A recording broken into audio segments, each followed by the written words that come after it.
রাজের স্বপ্ন ছিল একটা, ডাব্লিউবিপি কনস্টেবল হওয়া।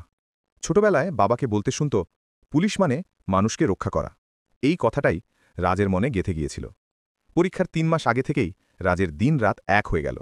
বন্ধুরা সবাই খেলতে ডাকলেও সে বলত, এখন নয়, আগে ইউনিফর্ম, তারপর বাকিগুলো।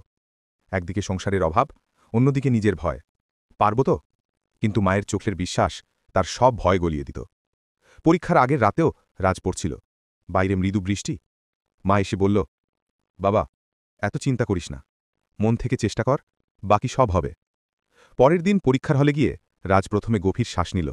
যা পড়েছে সব মাথায় পরিষ্কার। পরীক্ষা শেষ করে বেরিয়ে আসতেই মনে হল, হ্যাঁ, আমি পারব।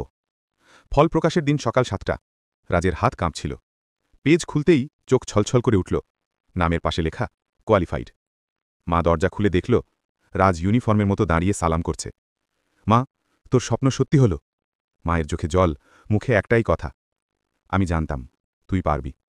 তারপর রাজ পুলিশ হয়ে সবাইকে লাইক আর সাবস্ক্রাইব করতে বলল।